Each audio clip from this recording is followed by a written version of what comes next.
Vamos a pasar entonces, hemos dejado el Imperio Romano y vamos a pasar a la Edad Media. La Edad Media, normalmente los historiadores la sitúan desde el 476, que es el año de la caída del Imperio Romano de Occidente, la caída de Roma, cuando Roma cae en manos de los ejércitos bárbaros. Las invasiones bárbaras ya hacía siglos que hacían incursiones en Roma y ya la venían debilitando a Roma, pero finalmente en el 476 Odoacro, uno de los invasores de los pueblos bárbaros, finalmente depuso al último emperador, que paradójicamente, como si fuera una broma del destino, ¿verdad? El último emperador de Roma justamente se llamaba Rómulo, al igual que el fundador mítico de Roma, ¿no? El mito de la fundación de Roma, que es Rómulo y Remo. Y justamente el último emperador, el que cae y que se rompe el Imperio Romano de Occidente, justamente lleva el nombre de Rómulo, como una de esas bromas del destino, ¿no? Entonces, ahí los historiadores sitúan el comienzo, el fin de la Edad Antigua, de toda esa cultura greco-romana, es el fin y el comienzo de la Edad Media.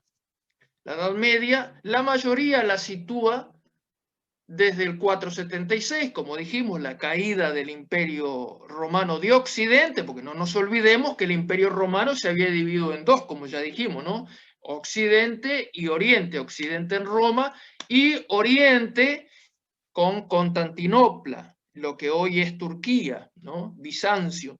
Entonces, es la caída de Roma del Imperio Romano de Occidente, porque el Imperio Romano de Oriente, es decir, Constantinopla, resiste hasta 1453, que generalmente los historiadores sitúan la Edad Media desde el 476 después de Cristo, con la caída de Roma, del Imperio Romano de Occidente, hasta 1453, que es la caída del Imperio Romano de Oriente, es decir, Constantinopla, ¿tá?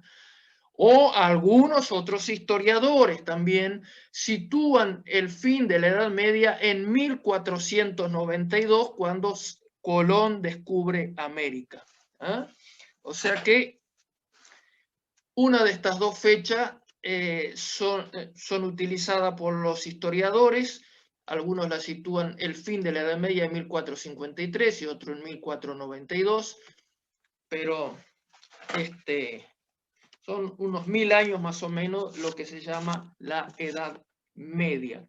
Vamos a ver algunas características de la Edad Media. Cuando nosotros decimos Edad Media, ¿qué nos viene a la mente? Nos viene a la mente todo eso de los caballeros, como podemos ver acá, los caballeros, los castillos medievales, ¿eh? Estos castillos medievales, y la mayoría de las películas toman se inspiran en la Edad Media, la mayoría de las películas se inspiran en la Edad Media para hacer todas esas sagas de caballeros, castillos. Generalmente concebimos la Edad Media como algo misterioso, lleno de encantos, brujas, cosas ocultas, caballeros que tienen extrañas habilidades mágicas. Todo eso lo asociamos con la Edad Media. Es que la mayoría dice que justamente la Edad Media es el periodo más oscuro de la humanidad. Se dice que es el periodo más oscuro, por el que la humanidad pasó por esa oscuridad de más o menos 1000 años, donde hubo un gran atraso. Todos aquellos adelantos que se habían logrado con la civilización greco-romana, en las artes, todo eso retrocede en la Edad Media y es un periodo de gran oscuridad, de ocultismo, de superstición, de ignorancia. La mayoría eran analfabetos en la Edad Media. Entonces, la humanidad estuvo sumida por esos más o menos 1000 años. Durante este periodo, la religión dominó las mentes y los corazones de las personas. No se concebía una sociedad sin el dominio de la religión. Las aspiraciones, los ideales y los valores éticos y morales estaban regidos por lo religioso. Todo giraba en torno a la religión, tanto la economía como la política, pasando por cada esfera de la vida, se regía por los parámetros religiosos. A pesar de que se dice que la Edad Media es un periodo oscuro de la humanidad, ese tiempo también se caracterizó por apuntar a grandes ideales. A pesar de la ignorancia que imperaba, se debe entender que sus aspiraciones expresaban el sentir de una época. El escritor Justo L. González lo expresa de la siguiente manera. Dice Justo L. González: los nobles que guerreaban entre sí, los miembros de los diversos partidos que se disputaban el papado y los siervos que en fin de cuentas proveían el sustento de Europa, eran todos cristianos. Llamarlos cristianos de nombre sería inexacto, pues su fe, aunque quizá errada o inoperante, y ciertamente demasiado desentendida de los designios de Dios para la historia humana, era sincera. Se trataba más bien de personas para quienes la fe era ante todo el modo de ganar el cielo, y a quienes ese cielo les parecía tan real como la tierra en que vivían. Para ellos, la salvación del alma era el propósito último de la vida humana. Y por ello, los más atroces atropellos se excusaban sobre la base de su justificación eterna. Nos dice entonces Justo L. González que todo ese atraso, toda esa superstición que nosotros vemos, esas películas medievales con esas fórmulas mágicas, todo eso, dice Justo L. González, dice que todos ellos eran cristianos. Y dice, llamarlos cristianos solo de nombre es inexacto, porque ellos, aunque con su fe errada y disparatada, pero sin embargo, ellos eran sinceros en su fe. Entonces, ese periodo de la Edad Media es el periodo que se caracteriza por los castillos, por los caballeros, por las fórmulas mágicas, la búsqueda del santo grial, los caballeros de la mesa redonda, todas esas leyendas legendarias son propias de la Edad Media y todo eso es propio de esa época. Los cuentos de caballería, por ejemplo, todo eso es de ese periodo que muchos llaman periodo oscuro de la humanidad. ¿Por qué se le llamó Edad Media? Justamente después vamos a ver, cuando pasemos de la Edad Media y pasemos a la Edad Moderna, en la Edad Moderna, en el Renacimiento, los intelectuales de la época buscaron volver a las fuentes antiguas, volver al mundo greco-romano, a esas grandes manifestaciones artísticas de Grecia, de Roma, volver a las fuentes clásicas, a los idiomas clásicos, volver a las grandes esculturas, a las grandes pinturas clásicas. Entonces decían, bueno, el mundo vivió un gran adelanto desde el mundo de la antigüedad, las grandes culturas de la humanidad, Babilonia, todo eso, después pasando por el mundo de Grecia, el mundo romano, y ahora sigue esa tendencia en lo artístico, en lo científico, en lo moral, en lo ético, pero lamentablemente tuvo que pasar por estos 1000 años de oscuridad. Entonces, desde la época antigua a la época moderna, hay una edad media, algo que queda en el medio, algo que no es ni una cosa ni otra, es algo como que sobra, como que está de sobra en la humanidad. Por eso ellos le pusieron la edad media. ¿Ah? Es una edad que no llega ni a una cosa ni a otra, un tiempo de oscuridad, de atraso, de superstición. Entonces, por eso se le empezó a llamar la Edad Media. ¿Ah? Vamos a ver algunas características de la Edad Media. Como dijimos, va del 476 al 1453 después de Cristo. Primero, vamos a ver el contraste que hay en la Edad Media con la Antigüedad. Por ejemplo, con el Imperio Romano. El Imperio Romano tenía un sistema donde tenía muchos esclavos. Había un gobierno, un emperador, un rey y muchos siervos, muchos esclavos. Pero, ¿qué pasaba? Este sistema era muy difícil de mantener, porque al esclavo había que darle comida, ropa, darle un lugar donde dormir, y salía caro. Entonces, en la Edad Media, este sistema que subsistió por muchos años, por muchos siglos, se cayó. Entonces, se empezó a utilizar lo que se llama el sistema feudal. ¿Qué es el sistema feudal? El sistema feudal es un sistema en cuanto en que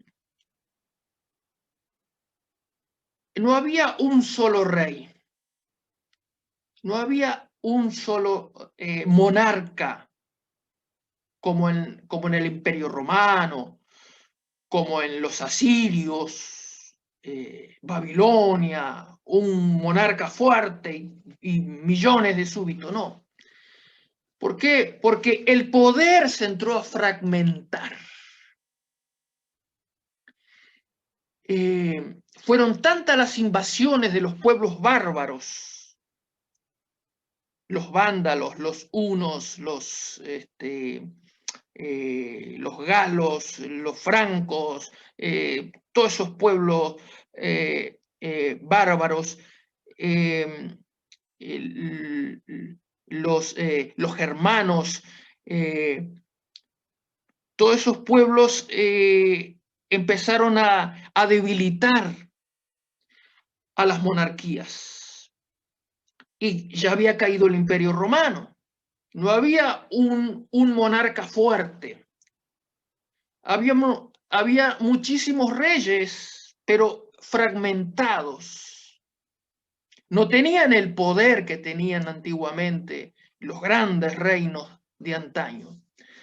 Entonces, el poder se entró a fragmentar. Y el rey ya no ya no contaba con ejércitos numerosos para enfrentar estas invasiones de estos pueblos que venían y se llevaban todo y robaban. Y entonces los monarcas se entraron a apoyar en los nobles, en sus nobles, aquellos que tenían títulos nobiliarios, que eran nobles. Entonces, estos nobles eran lo que llamaban los señores feudales. Entonces, estos nobles tenían dinero como para formar un ejército. Y ahí surge la figura del caballero. ¿Qué era el caballero? El caballero era un soldado que le debía lealtad no a un rey, sino a un señor, a un noble, que tenía un castillo. Entonces, el resto del pueblo que vivía en el campo, porque la gente abandonó las ciudades por temor a estas invasiones, porque cada tanto venían esos pueblos bárbaros, invadían la ciudad. Entonces las ciudades se volvieron muy inseguras y la gente se fue a vivir a los campos. Entonces toda esta gente no eran siervos, no eran esclavos, eran libres, pero el señor feudal, ese noble que tenía el dinero como para formar un ejército, tener muchos caballeros que le sirvieran, entonces les brindaba protección. Entonces les decía, bueno, señores, yo les doy mi protección, ustedes van a ser protegidos por mí, por mis soldados, por mis caballeros, los van a proteger. Si viene un peligro, los van a proteger. Además, ese señor feudal tenía un castillo y cuando había una invasión, los campesinos se refugiaban en el castillo de este señor feudal, de este noble. Entonces,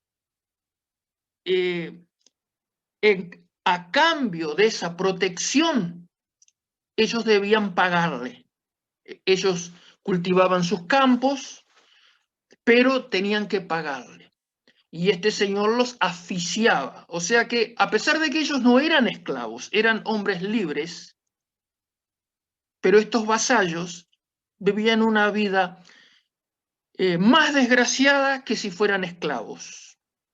Porque en todos esos campos, las cosechas, la mayoría se iba para el señor feudal. Y ellos quedaban con lo mínimo para subsistir, a cambio de la protección que les daba con sus ejércitos. Para esto se hacía un pacto, se hacía una ceremonia.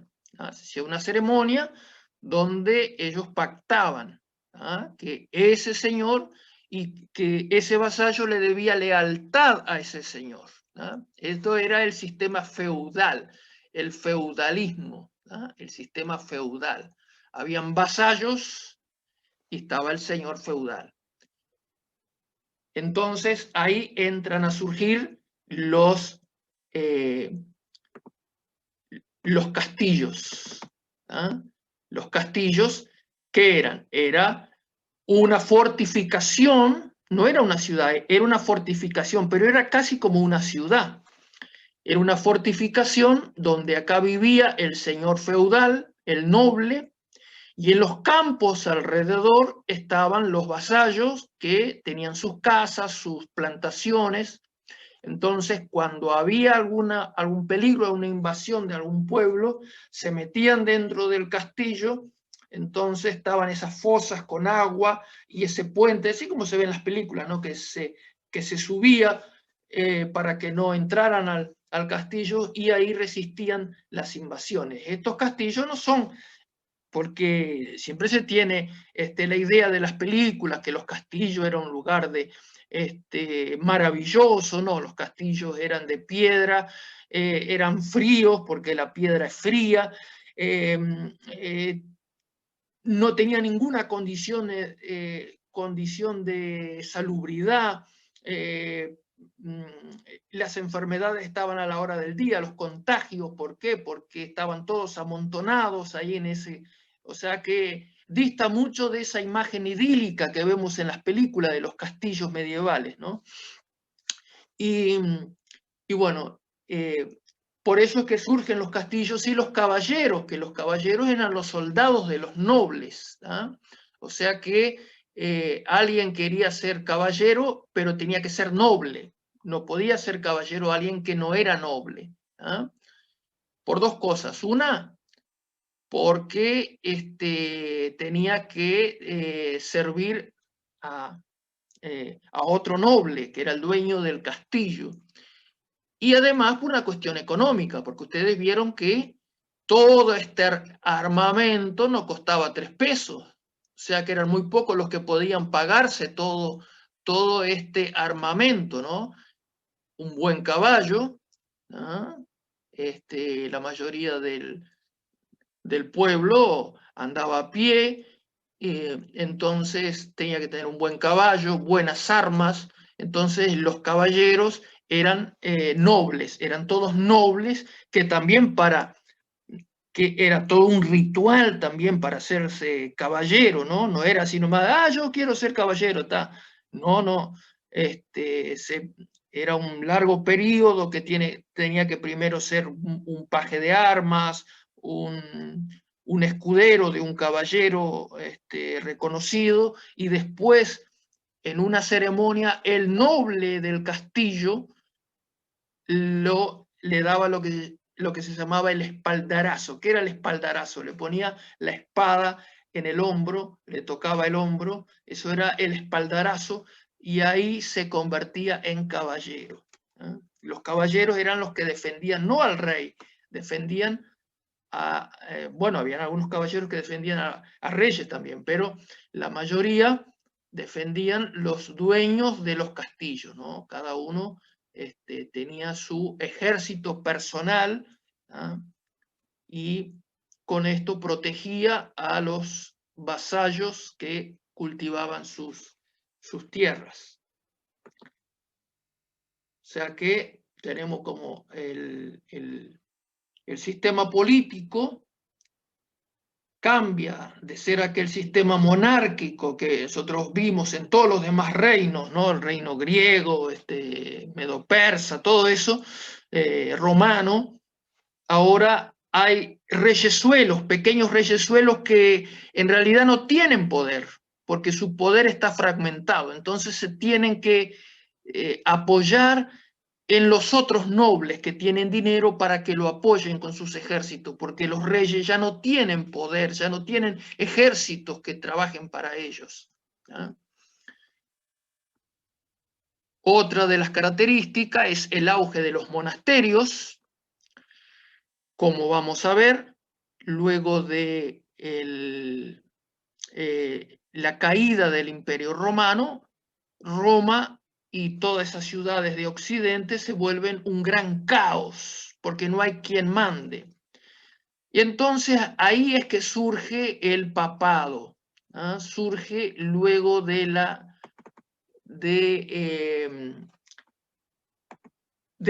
la caída del Imperio Romano de Occidente. ¿Ah? Vamos a ver algo sobre el surgimiento del papado. ¿Cómo surge el papado? Porque la Iglesia Católica dice que el primer papa fue Pedro, pero no. En realidad, eso viene mucho después.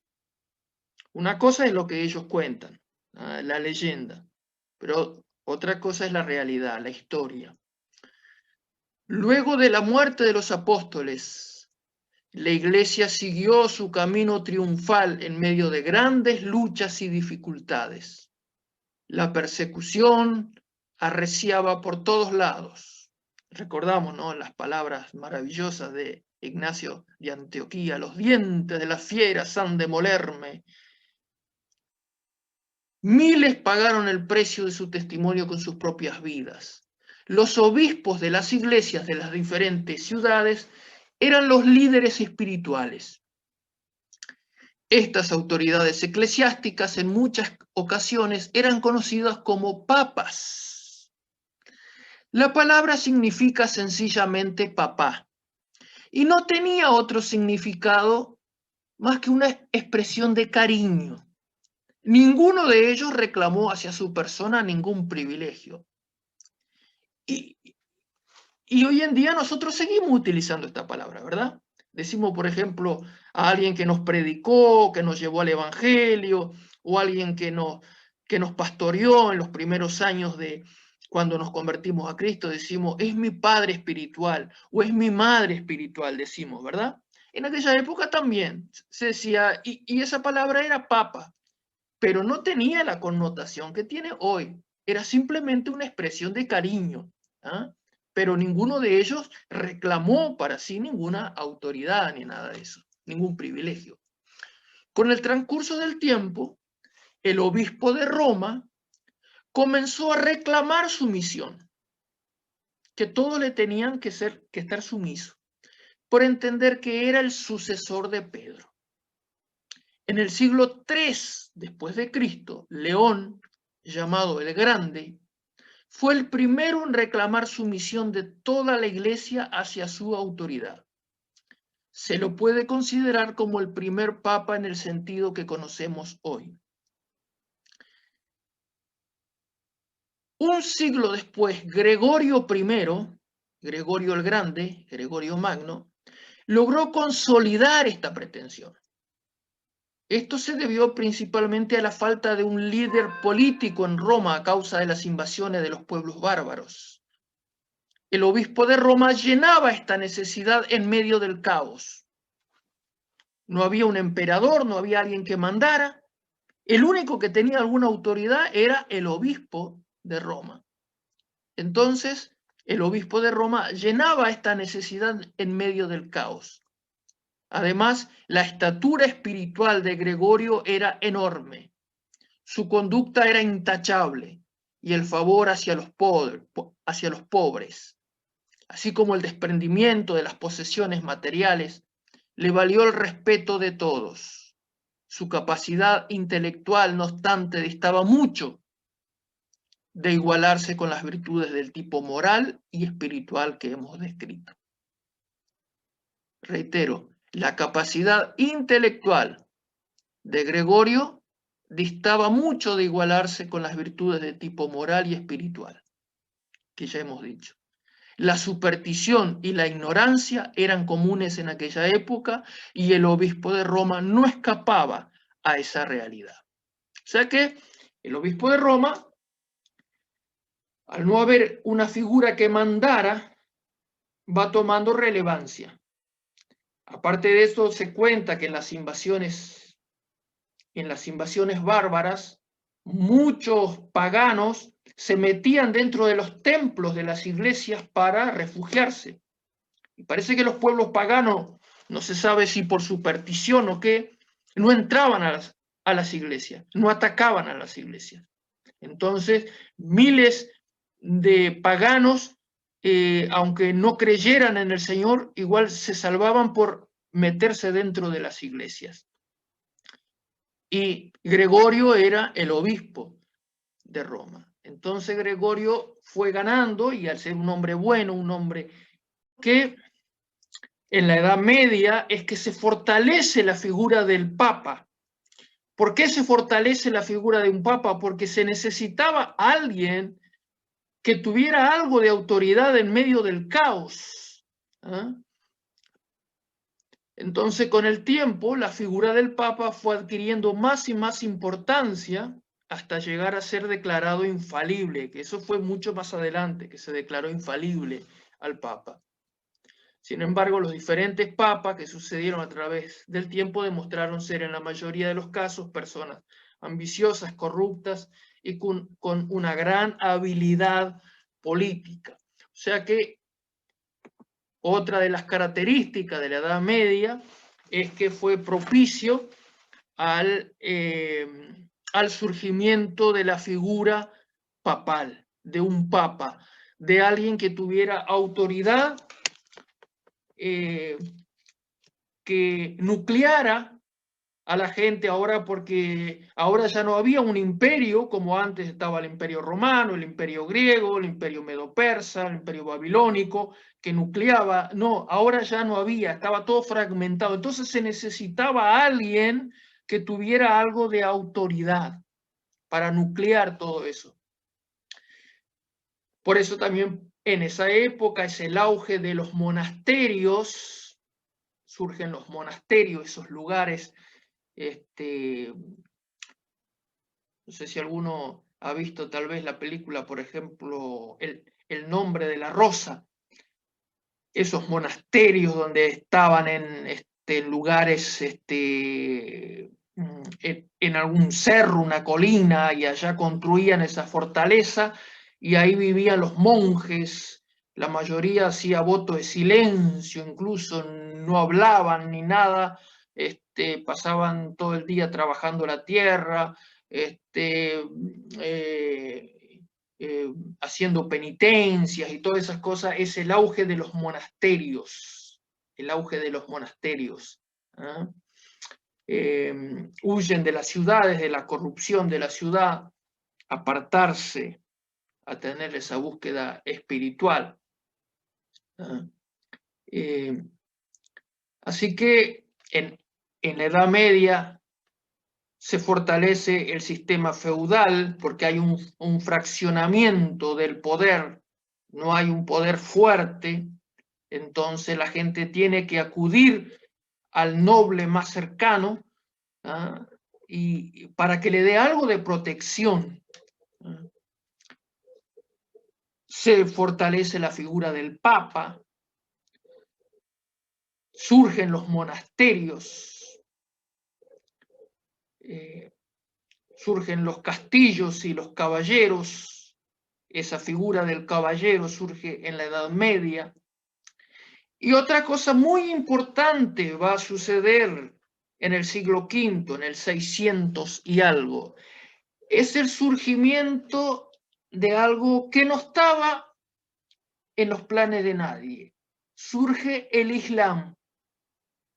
En el 600 y algo surge el Islam, comienzo del 600, siglo V. Surge el Islam. Los musulmanes. Un hombre, Mahoma, empieza a predicar el monoteísmo. Él tenía conocimiento del cristianismo y del judaísmo. Mahoma, lo que él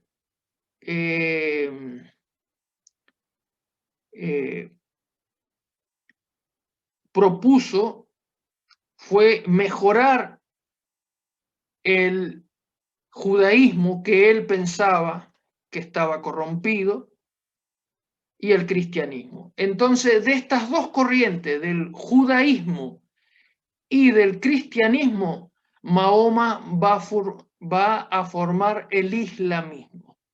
¿Ah?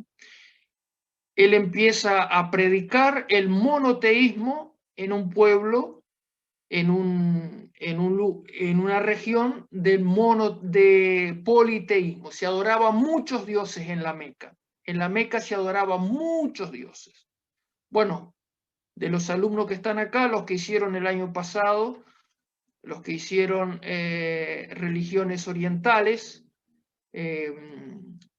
recordarán cuando nosotros hablamos, creo que Leticia estaba y no sé, alguien más, Mauricio creo que también, cuando hicimos religiones orientales el año pasado.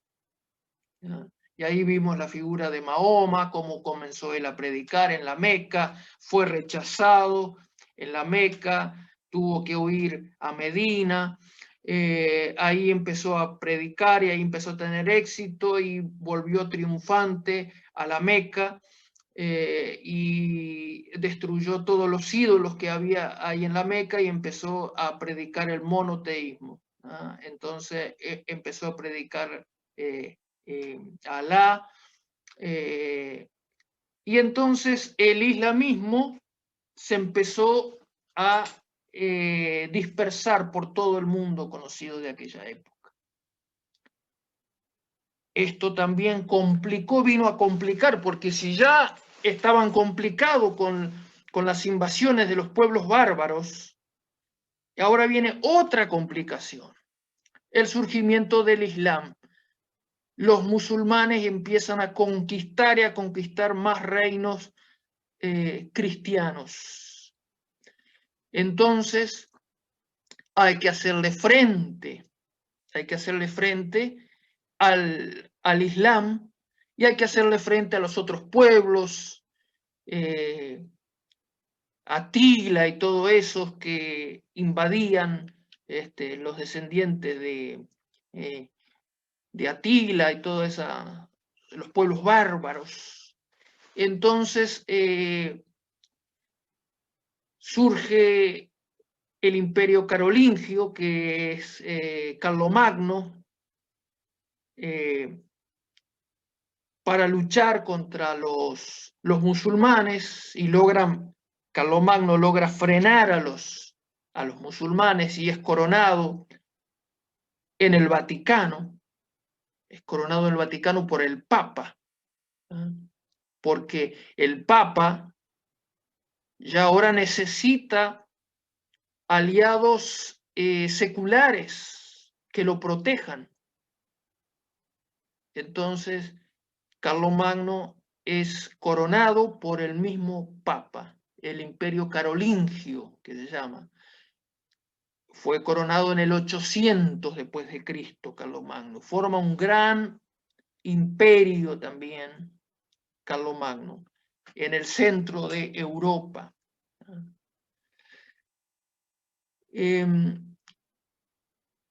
Pero el imperio carolingio, el imperio de Carlomagno, ya en el 840 y algo, ya se disuelve. Y después surge lo que se llama el Sacro Imperio Romano Germánico. ¿Qué era el Sacro Imperio Romano Germánico? Ya por el 900 y algo, se veía la necesidad de una estructura política fuerte como la época del Imperio Romano, algo que impusiera orden en medio del caos. Entonces se tiene la idea de volver nuevamente, revivir el viejo Imperio Romano.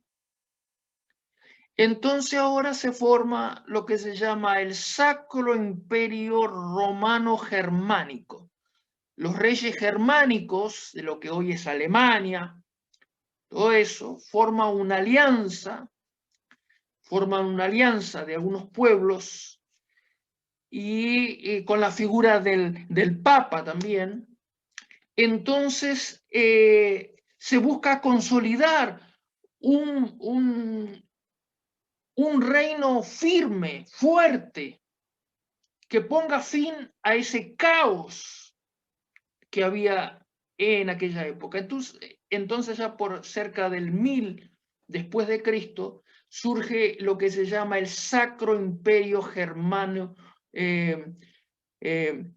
Romano Germánico. Y era una estructura muy complicada, porque el emperador era elegido, había una especie como de parlamento, como especie de asamblea, que eran los que elegían al emperador.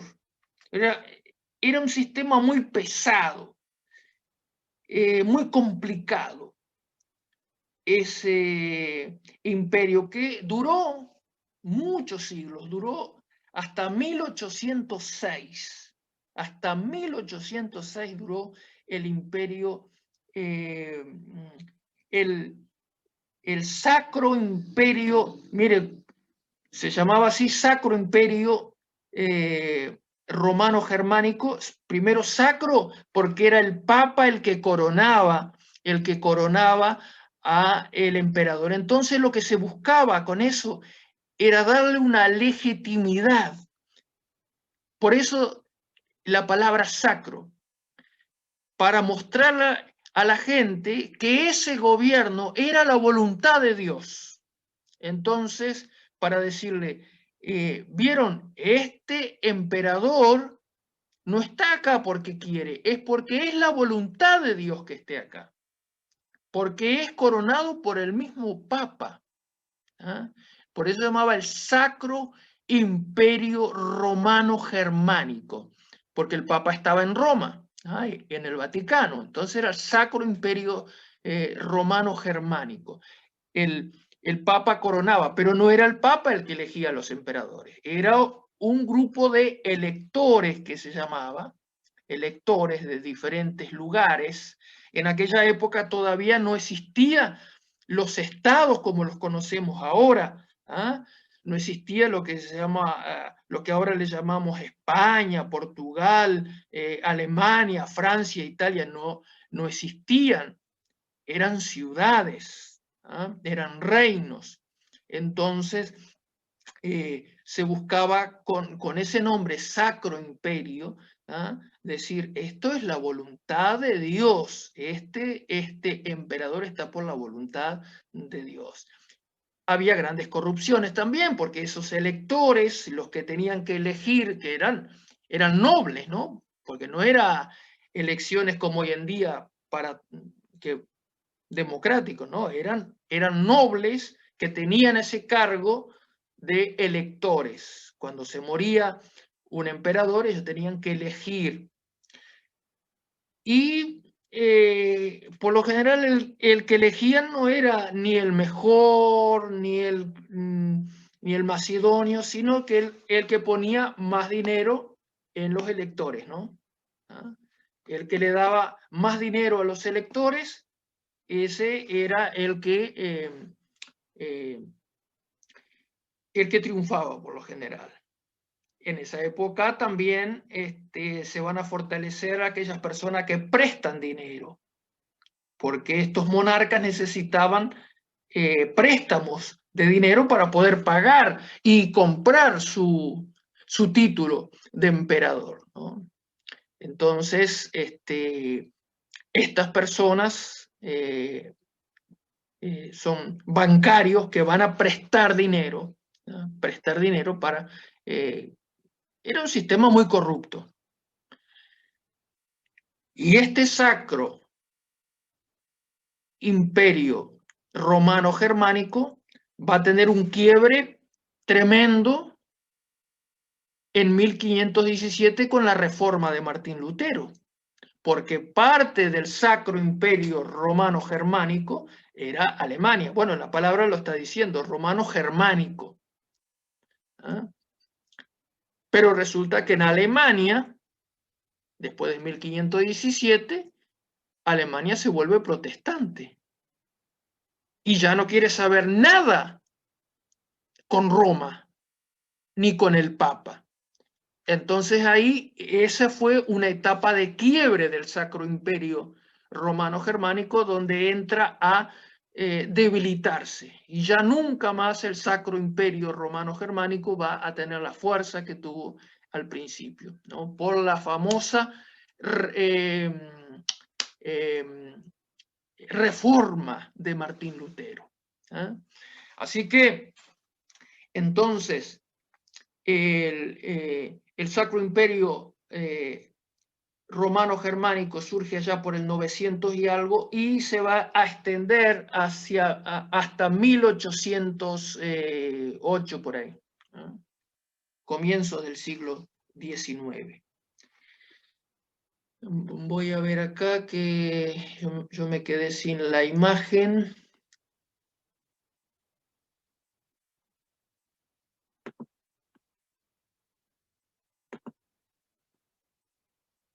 Ahora sí. Ahí se está viendo la diapositiva, ¿se ve? Sí, muy bien. Bueno, entonces habíamos visto el surgimiento del Sacro Imperio Romano Germánico.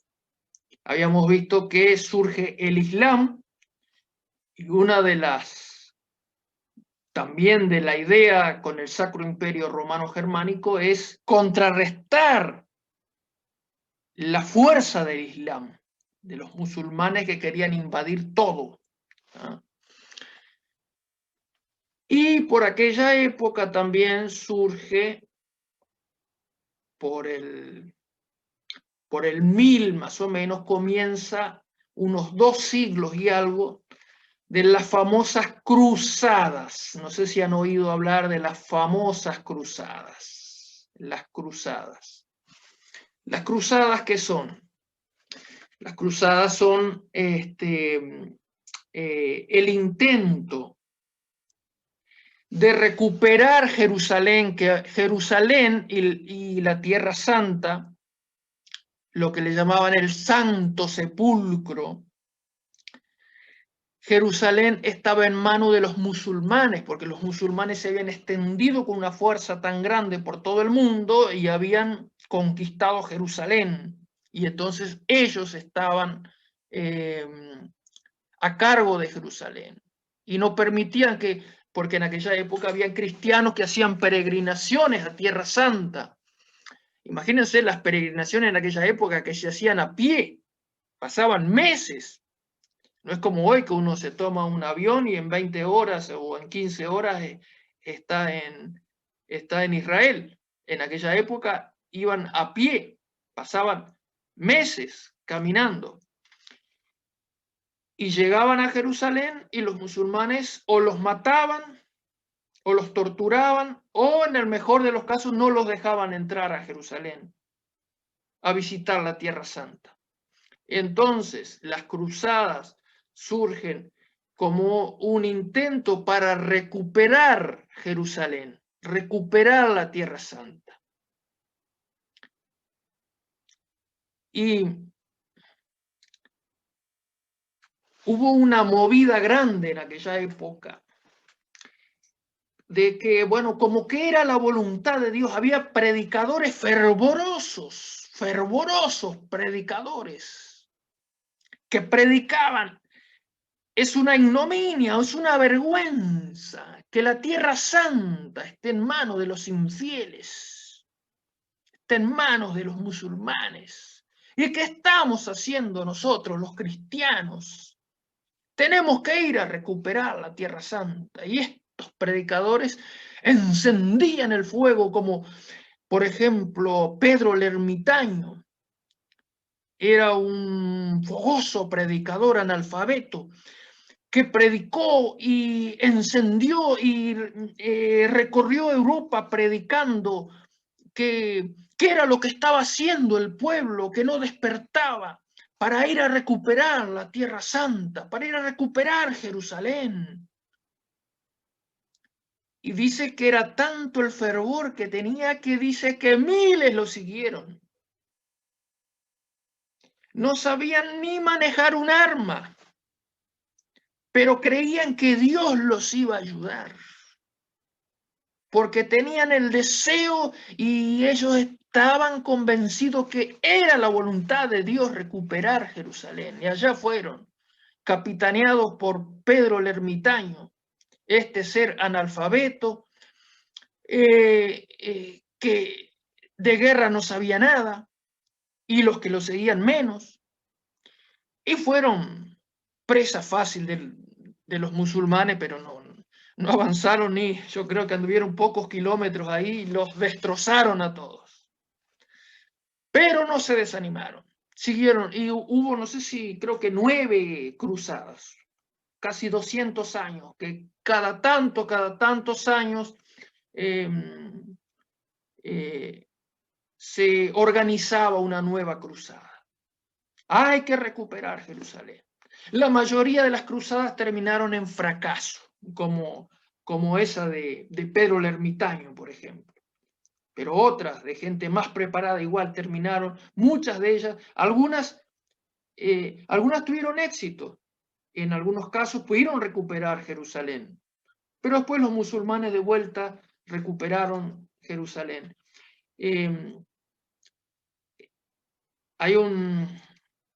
Yo hace unos años estaba dando historia de la iglesia en el IVA, estaba dando historia de la iglesia, estaba enseñando las cruzadas. Y hay una de las cruzadas, no sé si es la cuarta o la quinta, que hay un personaje árabe, musulmán, que es Saladino. Saladino es el que está en Jerusalén. Y los cruzados quieren ir a recuperar Jerusalén. Y yo me acuerdo que los alumnos como que no entendían mucho. Y yo me acordé que hay un sketch de Lelutier que es justamente sobre Saladino, el malvado Saladino. Y les puse el sketch de Lelutier y entendieron, dice, profesor, no habíamos entendido nada, pero después cuando puso Lelutier entendimos todo. Si lo pueden buscar en YouTube, ese sketch de Lelutier que se llama el malvado Saladino, creo que se llama, o algo así. Bueno, Saladino es un personaje histórico que existió, ¿ah? Y los cruzados fueron a conquistar. Saladino se hizo la fiesta con ellos, ¿no? Porque su ejército era mucho mejor preparado que el de los cruzados. Se llamaban cruzados porque llevaban una cruz en el pecho grande, ¿ah? En su armadura llevaban acá, iban con una cruz, ¿ah? Por eso se llamaban los cruzados. Y esa campaña se llamaban las cruzadas, porque llevaban esa cruz grande en el pecho. La mayoría eran fanáticos, ¿no? Eran fanáticos. Debemos ubicarnos en la época, ¿no? En ese periodo de oscuridad y de ignorancia que existía en la Edad Media, ¿no? Entonces, estos hombres se hacían matar por esa fe, aunque Justo L. González dice que para ellos eso era tan real que ellos se hacían matar por esos ideales. Por eso, Justo L. González discrepa un poco cuando se dice que fue el periodo más oscuro de la historia, porque Justo L. González dice que si bien fue un periodo de gran ignorancia, pero fue un periodo de grandes ideales, ¿ah? Grandes ideales, porque la gente creía aquello, aunque su fe era errada, inoperante, como dice Justo L. González, pero la gente lo creía, ¿ah? Entonces, en las cruzadas, ellos querían recuperar Jerusalén. En esas cruzadas, los cristianos también cometieron todo tipo de atropello. Mataron mujeres, niños, todo lo que se le cruzara enfrente. No solamente musulmán, ojo, no solamente musulmán, incluso cristianos. ¿Ah? Todos los que estaban en contra de ellos, los cruzados, o sea, se cometieron los atropellos más grandes en nombre de la fe en las cruzadas. Las cruzadas fue el fiasco más grande de toda la cristiandad. ¿Ah? En todas esas cruzadas. No se logró absolutamente nada. Incluso se pelearon entre ellos, entre los cristianos, porque si bien Constantinopla le tuvo que pedir la ayuda a Occidente que le auxiliara con soldados en su lucha contra los musulmanes, después en sucesivas cruzadas más adelante, los propios cruzados van a pelear con sus hermanos que eran cristianos, pero cristianos de el imperio de Oriente. Van a conquistar Constantinopla, van a destruir casi destruir Constantinopla, matar cristianos. O sea que las cruzadas fue está entre las páginas más oscuras del cristianismo, las cruzadas. ¿ah? Y eso se dio en la Edad Media. ¿Ah? Pero va a surgir una luz de esperanza. Allá por el siglo XI, principios del siglo XI, surge lo que se llama las órdenes mendicantes. ¿Qué son las órdenes mendicantes? Las órdenes mendicantes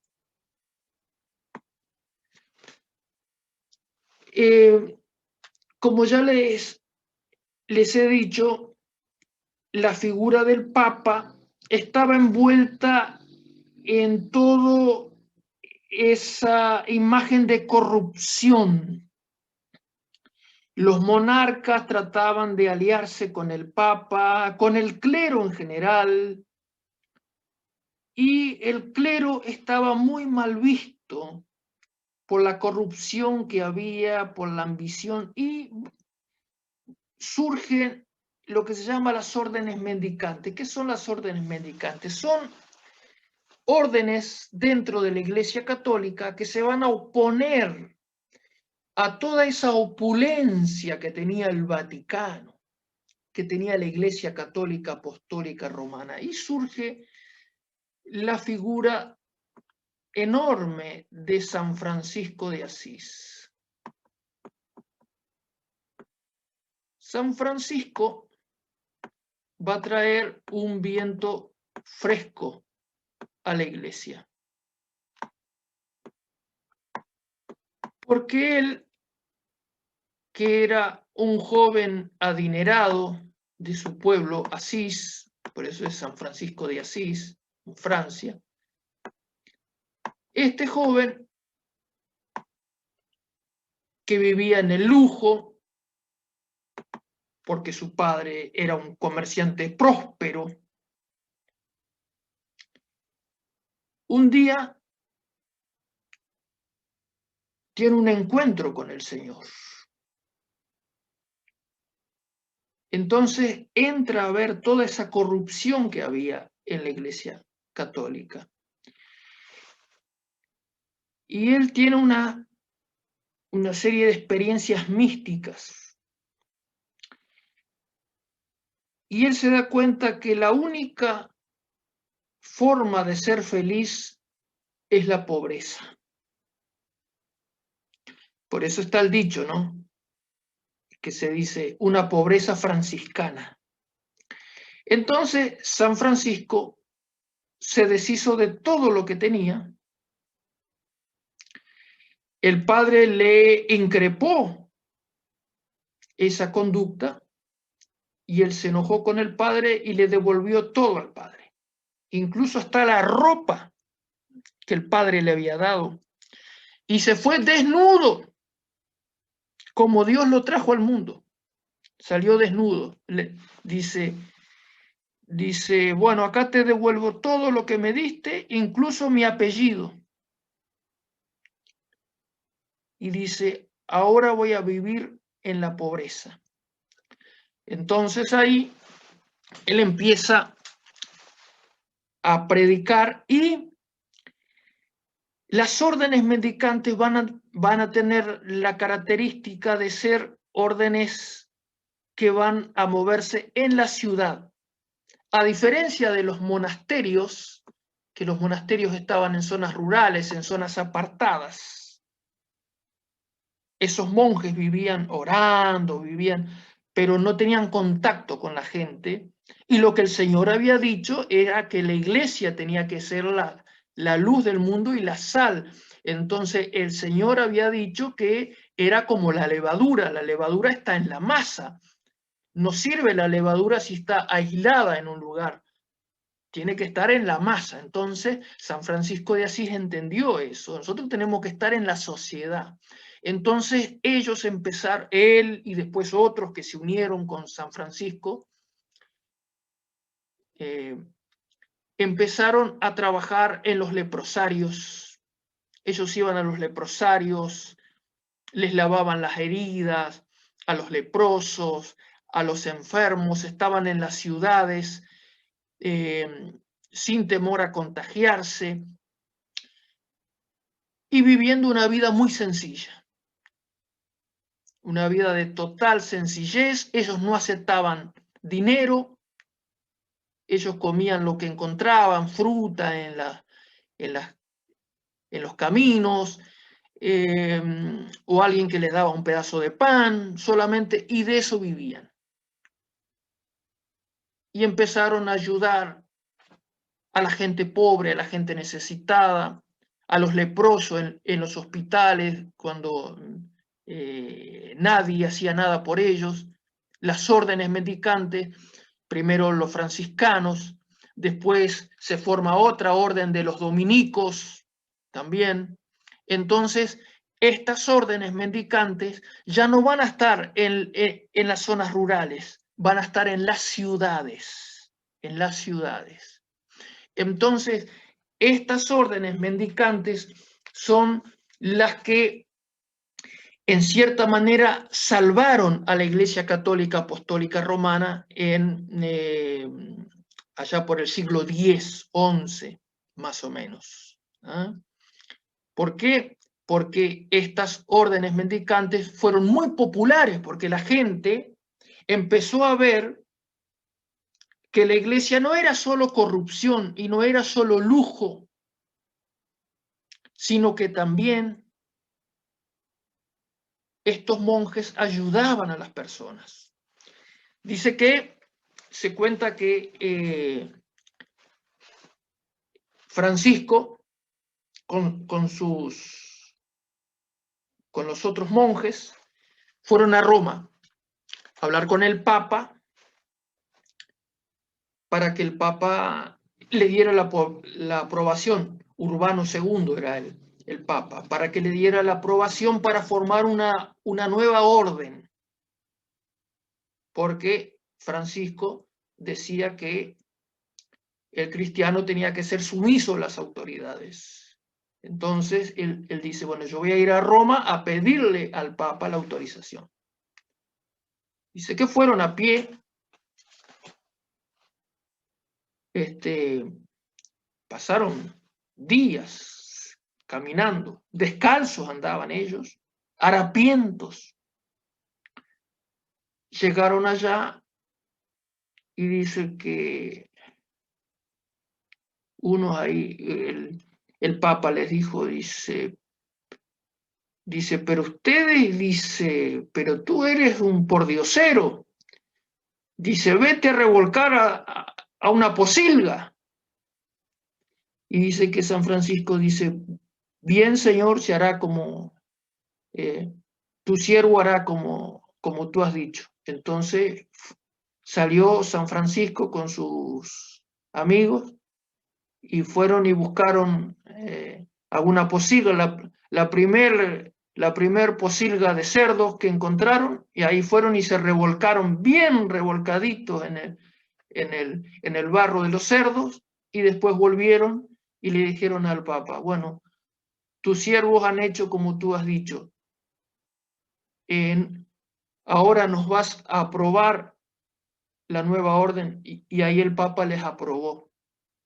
Y ahí se formó la Orden de los Hermanos Menores, así se llamó la orden que fundó San Francisco de Asís, fue la Orden de los Hermanos Menores, la Orden de los Hermanos Menores. Hoy se conoce en el mundo como los franciscanos, pero originalmente la orden que creó Francisco fue la Orden de los Hermanos Menores.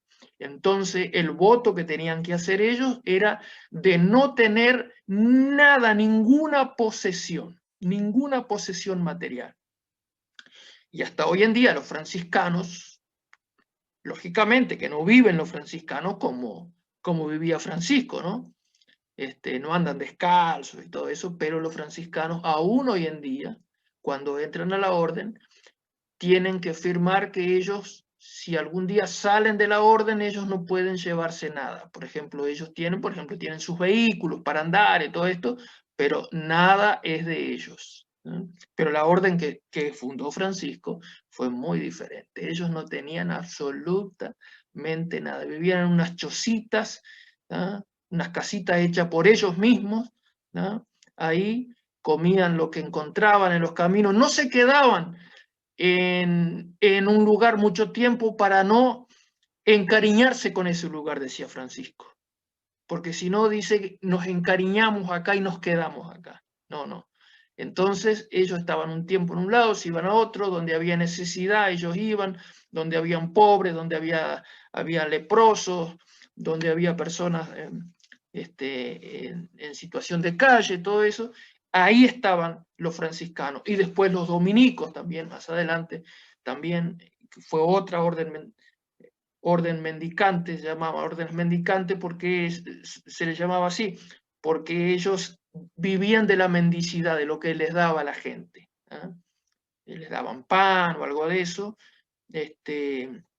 Y Francisco era muy conocido también por ser muy amigo de los animales. Era muy amigo de los animales. Y bueno, las órdenes mendicantes fueron lo que finalmente fortalecieron en esa época a la Iglesia Católica Apostólica Romana porque les dio otra visión acerca de la misión de los cristianos aquí en la tierra, ¿no? Aparte de todo esa pompa que tenía el Papa, bueno, estaban también las órdenes mendicantes, que eran las que llevaban el Evangelio, predicaban, porque Francisco predicaba el Evangelio, todos los pueblos que él iba predicando el Evangelio, llevando el Evangelio, y no solamente predicando, sino ayudando a la gente. Donde había necesidad, ahí estaban los franciscanos, ahí estaban la orden de los hermanos menores, y tenía prohibido. Se cuenta que una vez un monje de la orden de los hermanos